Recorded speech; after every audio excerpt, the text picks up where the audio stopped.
एक बहुत ही important topic discuss करेंगे। टॉपिक का नाम है बेटा द्विआधारी संक्रियाएं। देखिए बच्चों, मैंने आप सभी को पिछली क्लास तक फलनों का प्रतिलोम ज्ञात करना सिखा दिया था। यानी कि हमने पिछली क्लास में किसी फलन का प्रतिलोम कैसे ज्ञात करते हैं यह सीखा था। फिर इसके अलावा मैंने आपको फलनों के संयोजन पर आधारित भी कुछ क्वेश्चन करवाए थे और भी काफी सारी इंपॉर्टेंट बातें हैं जो कि हमने इस अध्याय के अंतर्गत पिछली क्लास तक डिस्कस की थी। अब आज बेटा हम जो टॉपिक पढ़ने वाले हैं ना, वो बहुत ही आसान टॉपिक है और यकीन मानो यदि आप लोगों ने आज की इस क्लास को ध्यान पूर्वक अटेंड कर लिया, एक एक बात जो मैं आपको बताऊं उसको ध्यान से समझ लिया, तो सब कुछ बेटा यहीं पर खत्म हो जाएगा। खत्म का मतलब सब कुछ यहीं पर क्लियर हो जाएगा, बिल्कुल एकदम अच्छे तरीके से। ठीक है, तो बस आप लोगों को शांतिपूर्वक क्लास में बने रहना है, ध्यान पूर्वक क्लास अटेंड करनी है, एक एक टॉपिक को, एक एक कंसेप्ट को ध्यान से समझना है। ठीक है, ओके। चलिए अब एक बार जल्दी से जिन बच्चों ने क्लास को ज्वाइन कर लिया है, सारे बच्चे जल्दी से मुझे थम्स अप करेंगे सो दैट पता लग सके किस किस बच्चे ने क्लास को ज्वाइन कर लिया है। एक बार जल्दी से सभी बच्चे थम्स अप करिए। Thumbs up everyone, thumbs up. शुरू से लय बनाए रखोगे ना तो लास्ट टाइम पर बेटा आप बड़ी इनिंग खेल पाओगे। ठीक है, तो जिस जिसको बड़ी इनिंग खेलनी है ना, बड़ी इनिंग का मतलब कि जिस जिसको अच्छे परसेंटेज बनानी है 12th में, उसको स्टार्टिंग से ही मेहनत करनी होगी।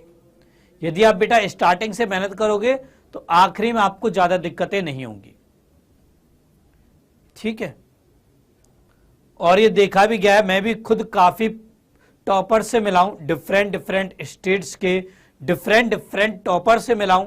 जेई के टॉपर से भी बेटा मेरी बात हुई है, उसके अलावा बोर्ड्स के भी, इस साल के भी, पिछले साल के भी टॉपर से मेरी बात हुई है। सबकी यही स्ट्रेटजी होती है कि वो स्टार्टिंग से पढ़ाई स्टार्ट करते हैं। ऐसा नहीं है कि जब एग्जाम करीब आ रहे हों उससे एक दो महीने पहले से वो पढ़ाई स्टार्ट करते हो, नहीं, स्टार्टिंग से वो पढ़ाई स्टार्ट करते हैं और अंत तक पढ़ाई करते चलते हैं। ठीक है, यही कहानी है हर एक टॉपर की। और यदि आप भी टॉपर बनना चाहते हो तो आपको बेटा इसी कहानी को फॉलो करना होगा, शुरू से ही लग जाना है पढ़ाई में। अभी देखो आप लोगों के ऊपर ज्यादा बर्डन भी नहीं होगा, बहुत कम बर्डन होगा। अभी देखो आपका पहला चैप्टर चल रहा है, कहीं कहीं पर तो पहला चैप्टर ही नहीं हुआ होगा अब तक, यकीन मानो। मार्च खत्म होने पा रहा है और अभी आपका पहला चैप्टर खत्म भी हो गया। ठीक है, तो आप लोगों के पास बहुत पर्याप्त समय बेटा। ओके बेटा, ठीक है, तो बस आप लोगों को दीपक सर का साथ नहीं छोड़ना है, डाउट नेट का साथ नहीं छोड़ना है। हम बेटा लंबी रेस के घोड़े हैं, बहुत आगे तक जाएंगे। ठीक है, बहुत लंबी रेस के घोड़े हम लोग, बहुत आगे तक जाएंगे। आपके दीपक सर आपको बहुत आगे तक लेकर के जाएंगे। मेरे खुद के बेटा मैथ्स में 100 में से 100 नंबर थे, 8वीं क्लास में भी, 10वीं क्लास में भी और 12वीं क्लास में भी। मेरे टाइम पर ये तीनों ही बोर्ड हुआ करती थी, इन तीनों ही बोर्ड्स में मेरे मैथ्स में 100 में से 100 नंबर थे, आधा नंबर तक नहीं कटता था बेटा। तो मुझे मालूम है कि कैसे मैथ्स में 100 में से 100 नंबर लाए जाते हैं और वही चीज मैं आपको भी दूंगा। तो बस आप लोगों को मेरे साथ मेहनत करनी है, जो मैं बोलूं वो करते चलना है। बस मेरे दिशा निर्देशों का पालन करिए, आप सबके अच्छे नंबर आएंगे मैथ्स में। ठीक है बेटा। Hello Ayush Gautam, good evening बेटा, गुड इवनिंग। हाँ बेटा डेली क्लास हो रही है, फर्स्ट क्लिक डेली क्लास हो रही है। हेलो सपना,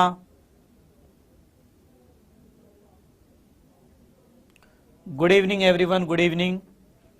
चलिए, है ना भाई, सब बच्चों ने देखो संख्याओं को जोड़ना सीखा है,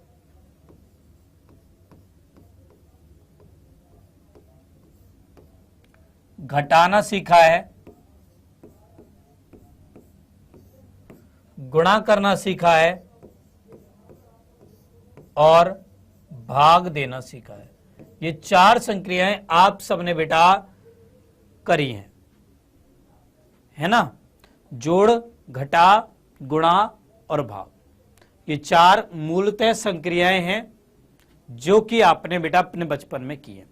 अच्छा, इन सभी संक्रियाओं को आप कितनी संख्याओं के ऊपर लगाते थे जब छोटी क्लासेज में थे?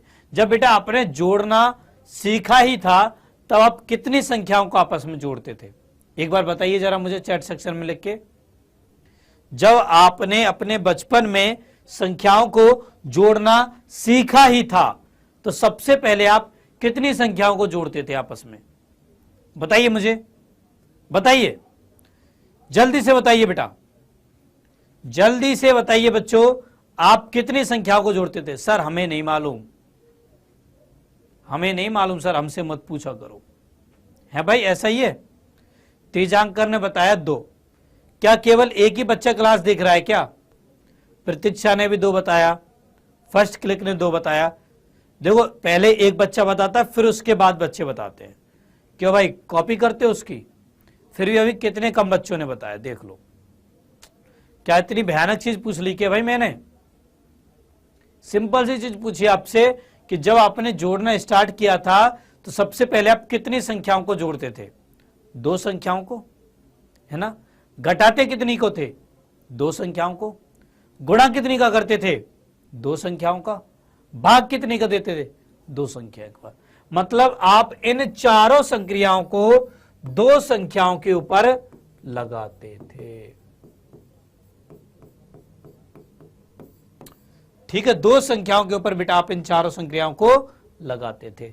तो इसी को हम लोग बोलते हैं द्विआधारी संक्रिया।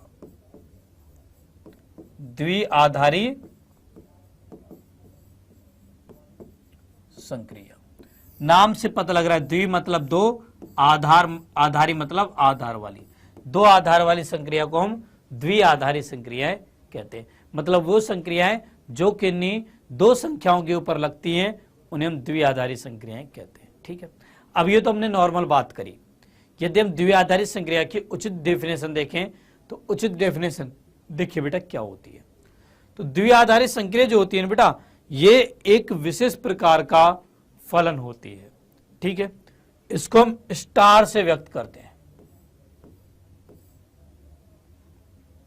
ठीक है, तो ये एक विशेष प्रकार का फलन होती है जो कि A क्रॉस A से A में परिभाषित होती है। स्टार संक्रिया एक विशेष प्रकार का फलन होती है जो कि A क्रॉस A से A में परिभाषित होती है। ठीक है, जैसे मान लो हमारे पास कोई 2 संख्याएं A और B, तो और A और B समुच्चय A के अवयव हैं। ठीक है, तो यहां पर बेटा A स्टार B ये जो होगा ये भी समुच्चय A का अवयव होना चाहिए। ये भी बेटा समुच्चय A का अवयव होना चाहिए। ठीक है, तो वो संक्रिया हमारी द्विआधारी संक्रिया कहलाती है। बेटा मैं वहां के भी कमेंट देखता हूं, वहां के भी बेटा मैं कमेंट देखता हूं, डाउटनेट वाले कमेंट भी बेटा मैं देखता हूं।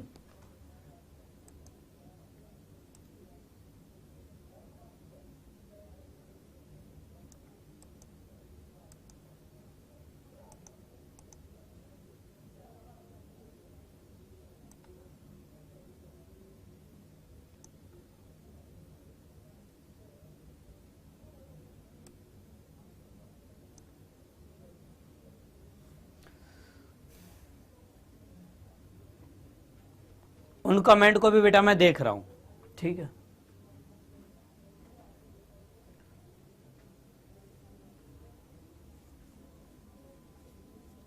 ओके, क्लियर यहां तक? क्लियर बेटा? द्विआधारी संक्रिया क्या होती है? 2 संख्याओं के ऊपर लगती है। यह बेटा एक विशेष प्रकार का फलन होती है जो कि A क्रॉस A से A में परिभाषित होती है। ओके,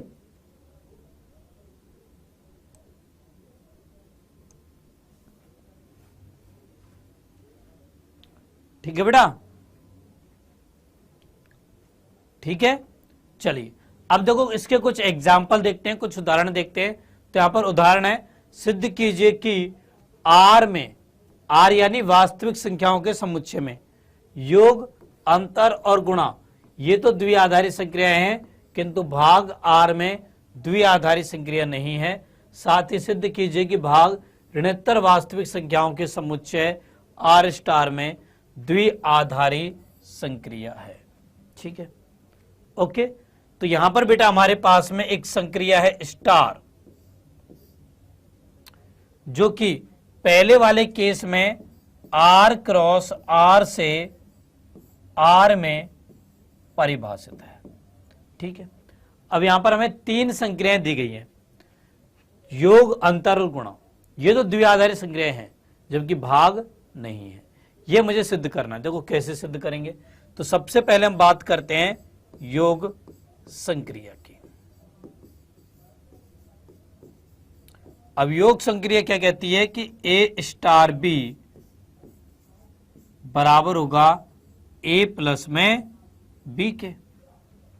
ठीक है, अब यहां पर देखो बेटा ए और बी ये दोनों की दोनों वास्तविक संख्याएं हैं, और हम जानते हैं कि दो वास्तविक संख्याओं का योग भी एक वास्तविक संख्या होती है।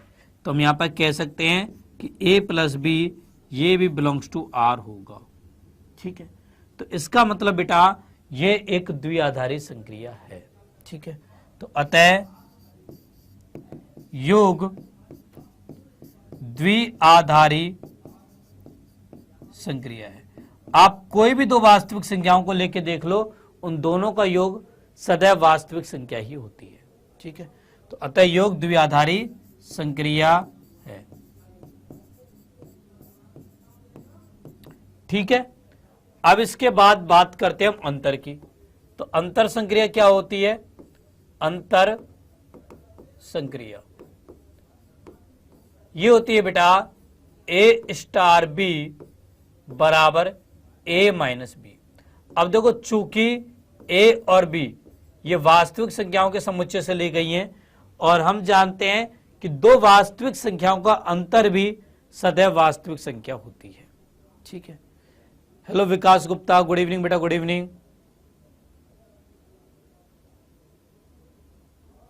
क्यों भाई शिवम, मुझे ये बताओ कि क्या दो वास्तविक संख्याओं का अंतर वास्तविक संख्या नहीं होती क्या?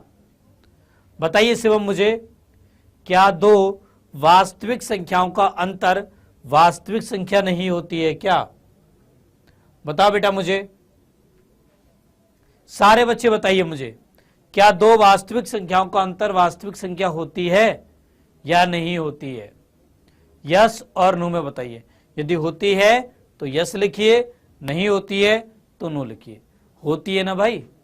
होती है बेटा, तो इसका मतलब a माइनस बी ये भी बिलोंग्स टू आर होगा। तो अतः अंतर द्विआधारी संक्रिया है। ठीक है, अच्छा अब इसके बाद हम गुणन की बात करते हैं। गुणन संक्रिया। ठीक है, तो गुणन संक्रिया क्या कहती है? ए स्टार बी बराबर होगा ए गुणा बी के। ए स्टार बी बराबर होगा ए गुणा बी के। अब यदि हमारे पास ए और बी ये कोई दो वास्तविक संख्याएं हैं, ठीक है, अब यदि हम किन्हीं दो वास्तविक संख्याओं को गुणा करें तो हमें मिलेगा ए बी। अब बेटा क्या ए बी भी वास्तविक संख्या होगी? आप मुझे यह बताइए कि क्या सदैव दो वास्तविक संख्याओं का गुणा करने पर हमें वास्तविक संख्या ही मिलती है क्या? बताइए बताइए बेटा, यस और नो।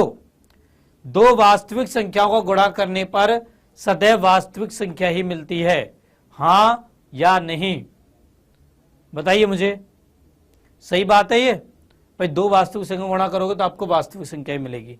तो A B belongs to R होगा। ठीक है, तो अतः गुणा द्विआधारी संक्रिया है।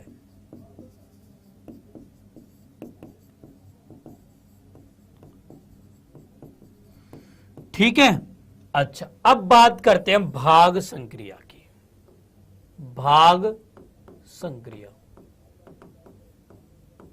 अब भाग संक्रिया क्या होगी बेटा? ये होगी ए स्टार बी बराबर ए बटे में बी। देखो इतने आराम से आपको कोई नहीं पढ़ाएगा इस टॉपिक को, जितनी आराम से मैं पढ़ा रहा हूं।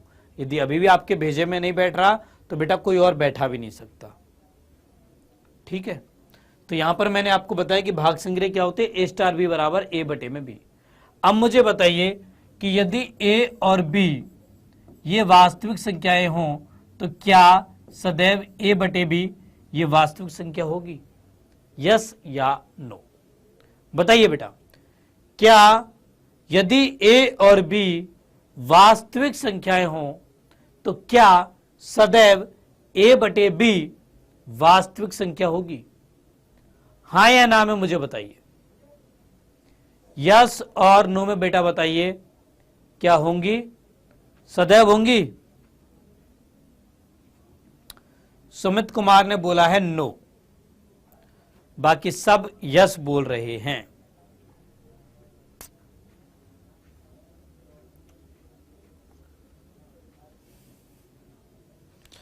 अरे बेटा क्या ही करूं मैं आपका।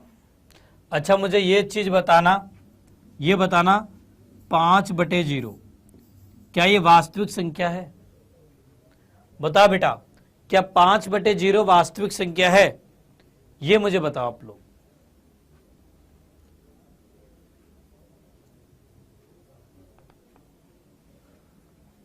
क्या 5/0 वास्तविक संख्या है?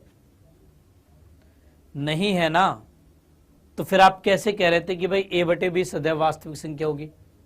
भाई जब मैंने बोला कि ए और बी वास्तविक संख्याओं में से हम कुछ भी ले सकते हैं तो जीरो भी तो ले सकता हूं ना भाई कुछ भी मैं तो। और ये जीरो लिया तो ये 5/0 बन गया, जो कि बेटा वास्तविक संख्या नहीं है। ठीक है, नहीं है। तो इसका मतलब अतः भाग संक्रिया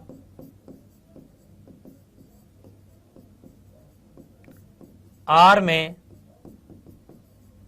द्विआधारी संक्रिया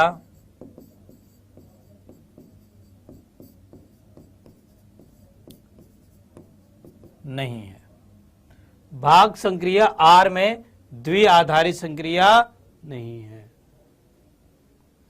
हो भी तो सकती है बेटा, बट हमें तो यह देखना है ना कि सदैव होनी चाहिए, सदैव होनी चाहिए बेटा। वो होना नहीं होना अलग चीज है, सदैव होना चाहिए भाई, सदैव होना चाहिए। सदैव सदैव सदैव होना चाहिए बेटा। 1/0 ले लो, वो कौन सा आर में है? हाँ बेटा सदैव, सदैव। ठीक है, सदैव होनी चाहिए। अच्छा अब यदि हम ऐसा करें कि आर की जगह पर आर स्टार ले लें, मान लो ए और बी ये हमारे आर स्टार के मतलब शून्येतर वास्तविक संख्याएं हैं ये। ठीक है, तो अब बताओ क्या अब ए बटे बी जो होगा वो आर स्टार से होगा? यस और नो? बताइए बेटा। यदि ए और बी हमारी शून्येतर वास्तविक संख्याएं हैं तो क्या इनका भाग देने पर हमें सदैव शून्येतर वास्तविक संख्या मिलेगी? बताइए आप मुझे, क्या हमें सदैव शून्येतर वास्तविक संख्या मिलेगी बेटा? अब बताइए बच्चों, बताइए बेटा बताइए। मिलेगी सर, मिलेगी। जब ए भी शून्य के बराबर नहीं है, बी भी शून्य के बराबर नहीं है, तो ए बटे बी भी शून्य के बराबर नहीं होगा। तो ये हमें शून्येतर वास्तविक संख्या ही मिलेगी। तुम कह सकते हैं कि अतः आर स्टार में भाग संक्रिया द्विआधारी संक्रिया है। और यही यहां पर आगे बोला गया था कि भाग ऋणोत्तर वास्तविक संख्याओं के समुच्चय आर स्टार में द्विआधारी संक्रिया है। तो वो बेटा मैंने यहां पर सिद्ध कर दिया। ठीक है, तो मैं यहां पर लिख सकते हैं अतः भाग संक्रिया आर स्टार में द्विआधारी संक्रिया है। ठीक है बेटा, आर स्टार में भाग द्विआधारी संक्रिया है। ओके, चलिए अब इसके बाद अगले उदाहरण पर चलते हैं। अगला उदाहरण है, सिद्ध कीजिए कि अंतर तथा भाग n में द्विआधारी संक्रिया नहीं है। यहां पर हमें सिद्ध करना है कि अंतर और भाग प्राकृत संख्याओं के समुच्चय में द्विआधारी संक्रिया नहीं है। ठीक है, देखो कैसे सिद्ध करेंगे। सबसे पहले बात करते हैं अंतर की। अंतर संक्रिया,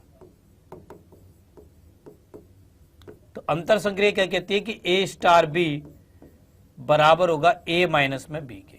ठीक है, अब यदि बेटा यदि a और b ये हमारी प्राकृत संख्याएं हों तो आप मुझे ये बताइए कि क्या सदैव दो प्राकृत संख्याओं का अंतर भी एक प्राकृत संख्या होती है? बताओ, सोचो, दिमाग पर जोर डालो, इस दिमाग पर जोर डालो, इसका यूज करो अच्छे से और बताओ कि क्या सदैव दो प्राकृत संख्याओं का अंतर भी एक प्राकृत संख्या होती है? अच्छे से सोच समझ के बताना। बताइए बेटा, क्या सदैव दो प्राकृत संख्याओं का अंतर भी एक प्राकृत संख्या होती है? नहीं, नहीं होती। अच्छा, दो बच्चों का नहीं आ रहा है, बाकी के बच्चे बताइए, सारे बच्चे बताइए बेटा, सारे बच्चे बताइए मुझे, दो प्राकृत संख्याओं का अंतर क्या सदैव प्राकृत संख्या होती है? क्या बात है, सारे बच्चे नहीं नहीं नहीं कह रहे हैं, मतलब समझ में आ गया बच्चों को। बिल्कुल सही बेटा, a माइनस बी बेटा सदैव वास्तविक सदैव प्राकृत संख्या नहीं होगी। उदाहरण के तौर पर मान लो मैंने a बराबर 5 ले लिया, b बराबर 7 ले लिया, तो a माइनस बी क्या बन जाएगा? 5 माइनस 7 मतलब कि -2, जो कि प्राकृत संख्या नहीं होती। ठीक है, तो दो प्राकृत संख्याओं का अंतर सदैव प्राकृत संख्या नहीं होती है। इसका मतलब यह है कि अंतर n में द्विआधारी संक्रिया नहीं है। ठीक है, तो अतः n में अंतर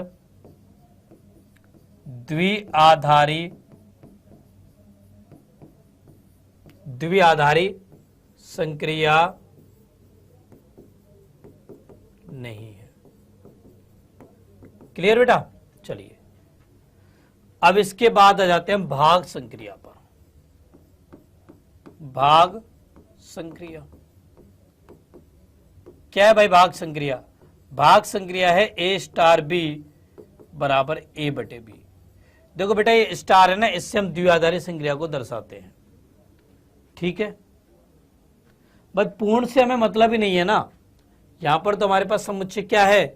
प्राकृत संख्याओं का समुच्चय बेटा। ठीक है, चलिए अब भाग संक्रिया की बात करते हैं। तो यहां पर यदि बेटा a और b ये दोनों की दोनों प्राकृत संख्याएं हों तो आप मुझे ये बताइए कि क्या सदैव a बटे b भी प्राकृत संख्या होगी? बताइए सोच समझ के, क्या सदैव a बटे b भी प्राकृत संख्या होगी?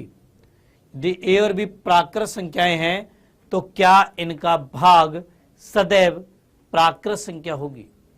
बताइए, बताइए बेटा। देखो आप लोग खुद से आंसर दे रहे हो, मैं नहीं बता रहा हूं आपको आंसर। पूर्ण की तो यार हम बात ही नहीं कर रहे बेटा, पूर्ण की तो हम बात ही नहीं कर रहे भाई। हमें n में बात करनी है, प्राकृत संख्याओं के समुच्चय में बात करनी है। पूर्ण की तो हम यहां पर बात ही नहीं कर रहे हैं। ठीक है, हाँ यहां पर पूर्ण संख्या होगी, वो पूर्ण संख्या होगी, आपकी बिल्कुल सही बात है, बट यहां पूर्ण की बात नहीं कर रहे हैं, प्राकृत संख्याओं की बात कर रहे हैं। ठीक है, तो a बटे b क्या होगी? सदैव प्राकृत संख्या। बच्चे कह रहे हैं सर नहीं होगी। बिल्कुल सही बेटा, नहीं होगी। कैसे हो सकती है भाई? मान लो a बराबर आपने 2 ले लिया, b बराबर आपने 3 ले लिया, तो क्या 2 बटे 3 प्राकृत संख्या होती है क्या? नहीं होती।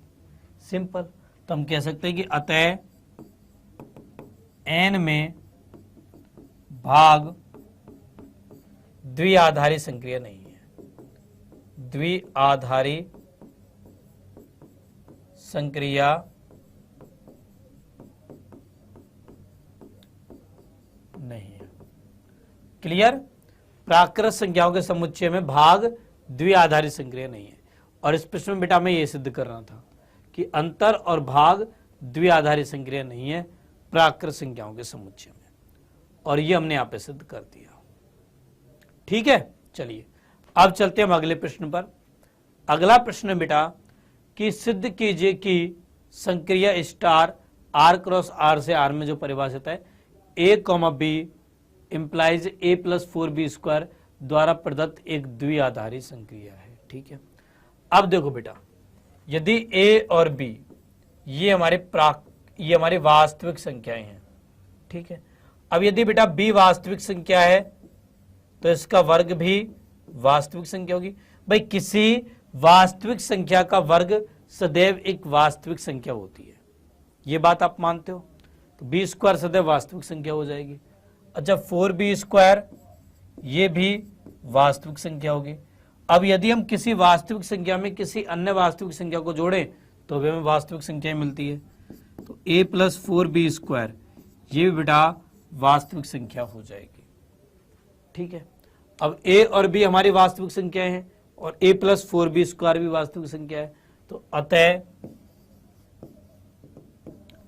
r में स्टार द्विआधारी संक्रिया है, द्विआधारी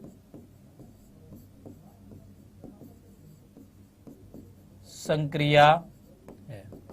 ठीक है बेटा, r में स्टार द्विआधारी संक्रिया है। क्लियर? इस तरीके से आपको इस क्वेश्चन को सॉल्व करना था।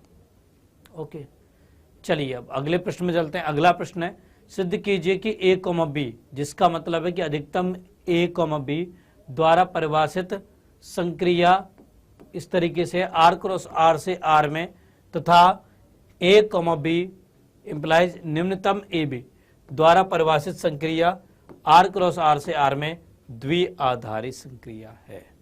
ठीक है, यह हमें यहां पर सिद्ध करना है। ठीक है, तो यहां पर देखो बेटा, यदि हमारे a और b बिलोंग्स टू r है,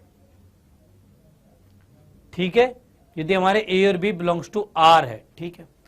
अब यदि हम यहां पर बेटा संक्रिया लगा रहे हैं ये वाली, तो a v b ये संक्रिया हमसे कहती है कि अधिकतम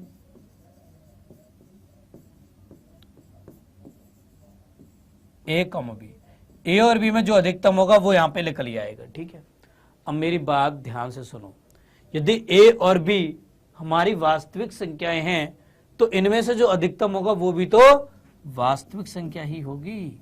ठीक है, साथ में इन दोनों में जो निम्नतम होगा वो भी तो वास्तविक संख्या ही होगी। ठीक है, तो इसका मतलब ये एक द्विआधारी संक्रिया है। तो अतः यह द्विआधारी संक्रिया है।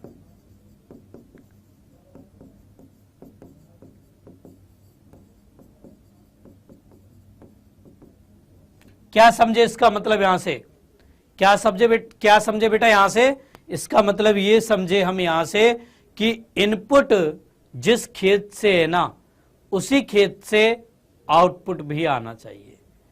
इनपुट जिस समुच्चय का है, आउटपुट भी उसी समुच्चय में होना चाहिए, तो हमारी द्विआधारी संक्रिया होगी, अन्यथा नहीं होगी। ये सदैव के लिए होता है। ठीक है, सभी के लिए। Clear everyone? गुड इवनिंग बेटा, गुड इवनिंग, गुड इवनिंग बच्चों, गुड इवनिंग। क्लियर ये चीज? क्लियर? चलिए अब इसके बाद बेटा हम लोग संक्रिया सारणी के बारे में बात करते हैं। देखो इस क्वेश्चन के लिए मैं आपको एक संक्रिया सारणी बनवाता हूं। मान लीजिए बेटा हमारे पास कोई समुच्चय A है जिसमें हमारे पास अवयव हैं 1, 2, 3, 4। ठीक है, अब यहां पर हमारे पास एक संक्रिया है इस तरीके से, जो कि A क्रॉस A से A में परिभाषित है इस प्रकार कि ए संक्रिया बी बराबर कहती है अधिकतम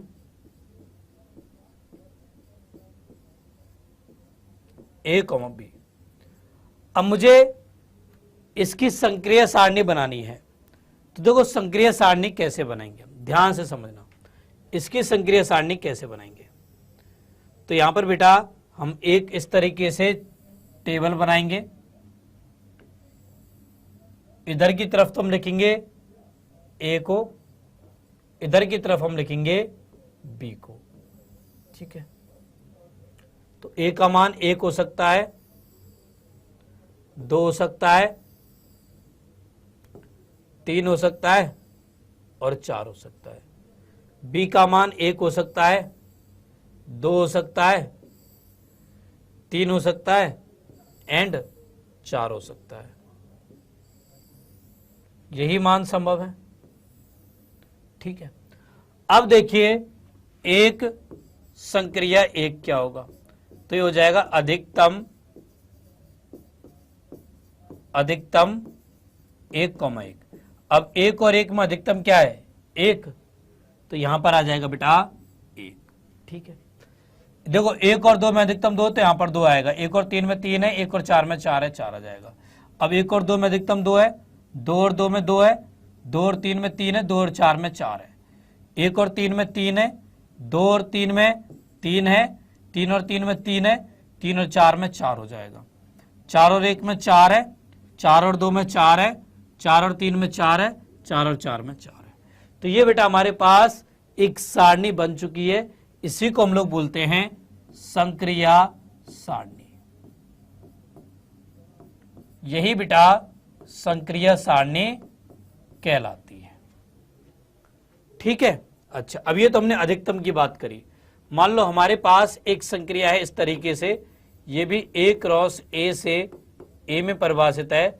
इस प्रकार की A संक्रिया B बराबर है निम्नतम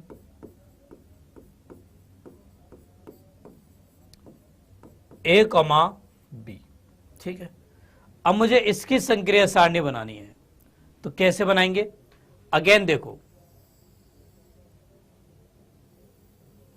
यहां पे मैं लिख रहा हूं A इधर की तरफ, तो इधर की तरफ मैं लिख रहा हूं B, ठीक है।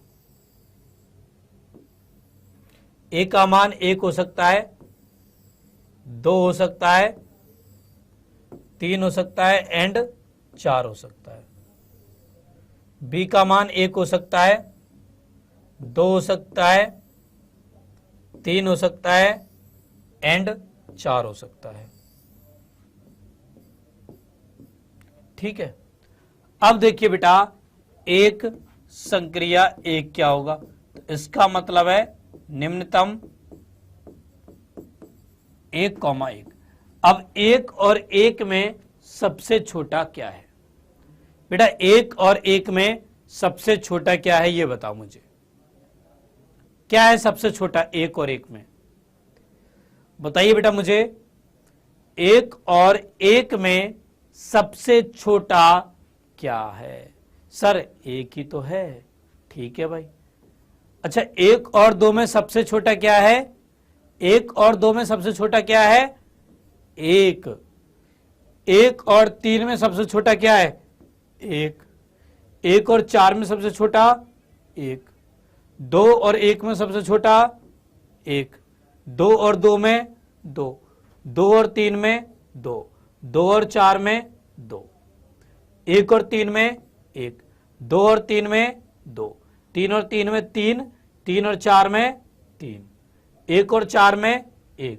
2 और 4 में 2। 3 और 4 में 3। 4 और 4 में 4 हो जाएगा। तो ये बेटा हमारे पास संक्रिया सारणी बन चुकी है निम्नतम वाली, ठीक है। तो ऐसे बेटा हम संक्रिया सारणी का निर्माण करते हैं। हाँ बेटा बहुत आसान है, बहुत आसान है, बहुत ईजी है, ठीक है। चलिए क्लियर बेटा, ऐसे हम संक्रिया सारणी का निर्माण करते हैं। ओके, अब यहां देख लो संक्रिया सारणी के अंदर जो भी अवयव है वो सारे बेटा समुच्चय ए के ही अवयव है, किसी और के नहीं है, ठीक है। चलिए नाउ इसके बाद अब हम लोग बात करते हैं द्विआधारी संक्रियाओं के गुणधर्मों के बारे में। तो बेटा द्विआधारी संक्रियाओं के मुख्यतः 4 गुणधर्म होते हैं, 4 गुणधर्म होते हैं बेटा, ठीक है। पहला गुणधर्म है क्रम विनिमय नियम, क्रम विनिमय नियम, ठीक है। तो यदि ए स्टार बी बराबर हो बी स्टार ए के, क्या यदि ए स्टार बी बराबर हो बी स्टार ए के, तो संक्रिया स्टार क्रम विनिमय नियम का पालन करती है, क्रम विनिमय नियम का पालन करती है, ठीक है। यदि इस संक्रिया स्टार इस प्रकार है कि ए स्टार बी बराबर है बी स्टार ए के, तो संक्रिया स्टार क्रम विनिमय नियम का पालन करती है। जैसे उदाहरण के तौर पर आर में योग व गुणा क्रम विनिमय नियम का पालन करते हैं, योग व गुणा क्रम विनिमय नियम का पालन करते हैं, जबकि भाग व अंतर नहीं, ठीक है। भाग व अंतर नहीं भाई, a प्लस बी बराबर होता है b प्लस ए के, ये तो हम बचपन से पढ़ते आ रहे हैं, ये तो बेटा हम बचपन से पढ़ते आ रहे हैं कि योग जो है वो क्रम विनिमय नियम का पालन करता है, ठीक है। सेम ऐसे ही गुणन भी क्रम विनिमय नियम का पालन करता है, ए बी बराबर होता है बी ए के। भाई 2 गुणा 4 करो, 4 गुणा 2 करो, बात बराबर है, 8 ही आना है। तो ए बी बराबर होता है बी ए के। कोई भी 2 वास्तविक संख्या लेकर रख लो, ठीक है। 2 गुणा -10 करोगे तो भी -20 आएगा, और -10 गुणा 2 करोगे तभी भी -20 ही आएगा, ठीक है। ओके, तो ए बी बराबर होता है बी ए के, क्लियर। जबकि यदि हम अंतर की बात करें तो बेटा a minus B not equal to होता b माइनस ए के। भाई 1 में से 5 घटाओगे माइनस के 4 आएंगे, बट 5 में से घटाओगे तो प्लस के 4 आएंगे। तो अंतर कभी भी क्रम विनिमय नियम का पालन नहीं करता। सेम ऐसे ही a बटे बी नॉट इक्वल टू होता है b बटे ए के। मान लो मैंने a बराबर 2 ले लिया, b बराबर 3 ले लिया, तो 2 बटे 3 और 3 बटे 2 क्या ये बराबर होते हैं? कभी नहीं, ठीक है बेटा, क्लियर। तो योग और गुणा तो क्रम विनिमय नियम का पालन करते हैं, किंतु भाग व अंतर क्रम विनिमय नियम का पालन नहीं करते हैं। यह था पहला गुणधर्म, ओके। इसके बाद दूसरा गुणधर्म है साहचर्य नियम।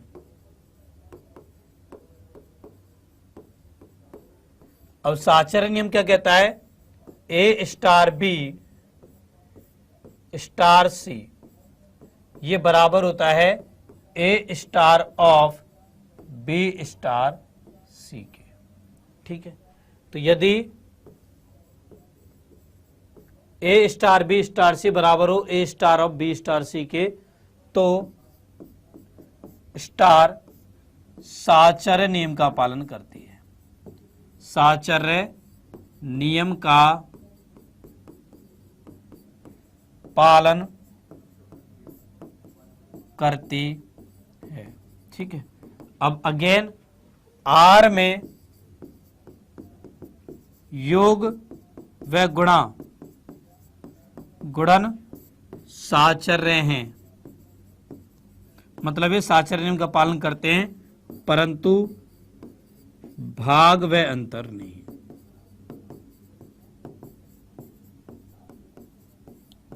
ठीक है बेटा।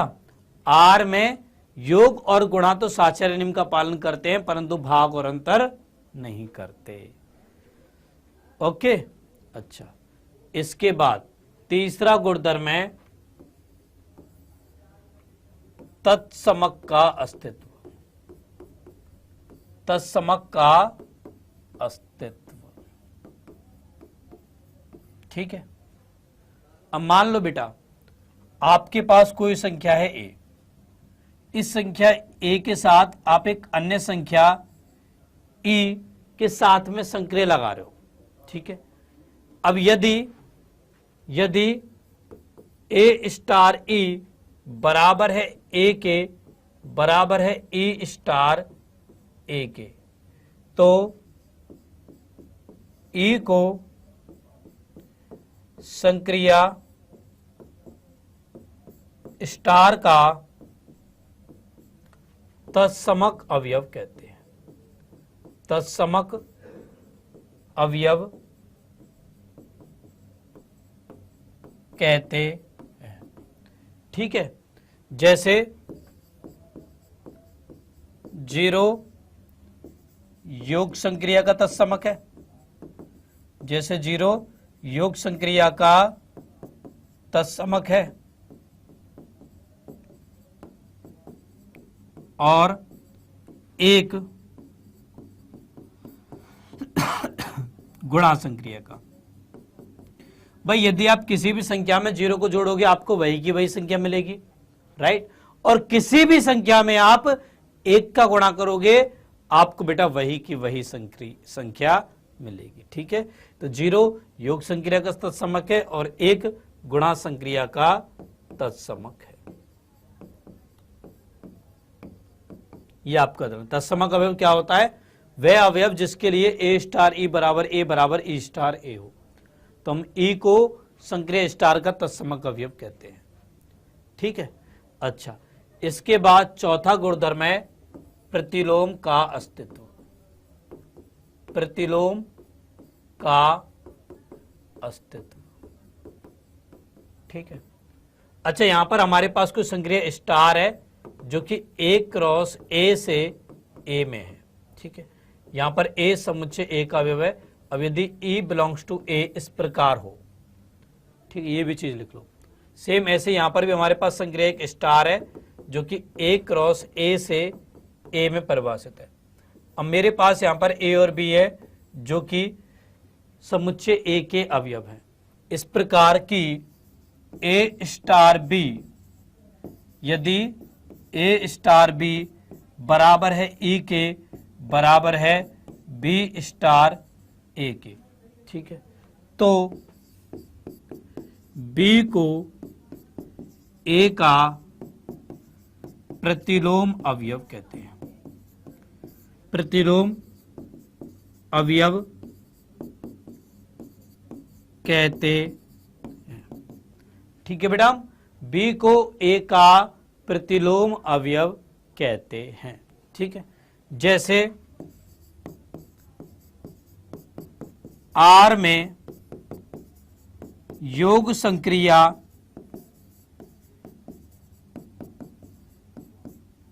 का प्रतिलोम अवयव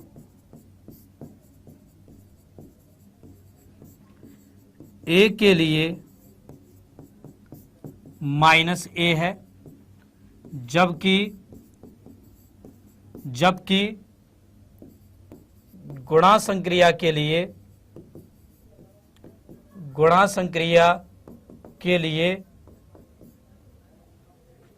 1/a है, जहां a नॉट इक्वल टू है 0 के, ठीक है। तो योग संक्रिया का प्रतिलोम अवयव क्या है? a के लिए -a, क्योंकि a में जब -a को जोड़ोगे तो 0 मिलेगा। 0 क्या था? योग संक्रिया का तत्समक था। और जब आप a में 1/a का गुणा करोगे तो आपको 1 मिलेगा। 1 क्या था? गुणा संक्रिया का तत्समक था। क्लियर? तो ये होता है प्रतिलोम अवयव। ओके बेटा, तो इतना आपको पढ़ना था द्विआधारी संक्रियाओं के अंतर्गत, ठीक है।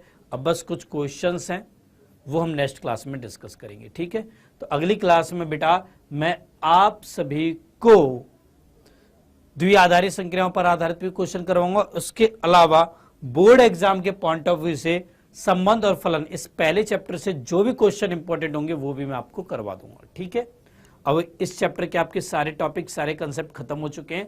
ये चैप्टर आपका खत्म हो चुका है बेटा। कल की क्लास में मैं आपको बोर्ड के हिसाब से क्वेश्चन करवाऊंगा एंड परसों की क्लास में मैं आप लोगों को प्रतियोगी परीक्षाओं के पॉइंट ऑफ व्यू से क्वेश्चन करवाऊंगा, लाइक जेई के क्वेश्चन, एनडीए के क्वेश्चन जो इस पहले चैप्टर से बनते हैं वो मैं आपको करवाऊंगा, ठीक है। ओके बेटा, ओके। हाँ बेटा, रोज क्लास होती है मेरी, ठीक है। चलिए अब सही बच्चे तैयार हो जाइए क्विज के लिए। आपके सामने आ रहा है क्विज का क्वेश्चन, जो कि ये है। यहां पर संक्रिया स्टार जो कि प्राकृत संख्याओं के समुच्चय एन पर इस प्रकार परिभाषित है कि ए स्टार बी बराबर है ए और बी का एलसीएम। तो बताइए 12 स्टार 18 का मान क्या होगा? बताइए बेटा 12 स्टार 18 का मान कितना होगा? मतलब आपको 12 और 18 का एलसीएम बताना है, क्या होगा? जल्दी से इसका आंसर बताइए। हाँ बेटा, सम फलन और विषम फलन भी होते हैं, उनके बारे में बताया जाएगा आपको बाद में जब जरूरत पड़ेगी तब, ठीक है। अभी आप इस क्वेश्चन का आंसर बताइए। 12 स्टार 18 का मान क्या होगा? 12 और 18 का एलसीएम बताइए जल्दी से आंसर, जल्दी से आंसर बताओ। बी ऑप्शन देखो, ए ऑप्शन 6 है, बी ऑप्शन 24 है, सी ऑप्शन 36 है, डी ऑप्शन है, इनमें से कोई नहीं। सारे बच्चे आंसर बताइए यार। राहुल चौधरी ने बताया 24, सलोनी ने बताया बी ऑप्शन। बाकी के बच्चे भी आंसर बताइए। अजय ने 6 बताया है, और बच्चे भी आंसर बताइए। एलसीएम बताना है। चलिए आपका समय यहां पर समाप्त होता है। देखो 12 और 18 का एलसीएम क्या होगा? तो 2 से करेंगे, 2 6 के 12, 2 9 में 18, 2 से 2 3 6 9, 3 से 1 3, 3 से 1 1 हो जाएगा। तो 3 3 9 दूनी 18 दूनी 36 होगा। क्या होगा बेटा? 36 होगा। 12 और 18 का एलसीएम 36 होगा। तो सी ऑप्शन राइट आंसर हो जाएगा। ओके, सपना शर्मा का बिल्कुल सही है, शिवम का सही है, ठीक है। अब एक क्वेश्चन मैं आपको होमवर्क के तौर पर दे रहा हूं। यहां पर आपको 12 और 18 का एचसीएफ बताना है क्या होगा, ठीक है। तो ये क्वेश्चन आप खुद से करिएगा और इसका आंसर आप सभी मुझे इस वीडियो के कमेंट सेक्शन में लिख के बताइएगा। सभी बच्चों से मैं ये अनुरोध कर रहा हूं, ठीक है।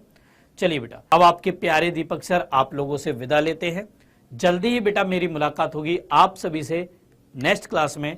तब तक के लिए बच्चों bye bye, good night to all of you बच्चों, take care everyone, tata bye bye बेटा, टाटा बाय बाय।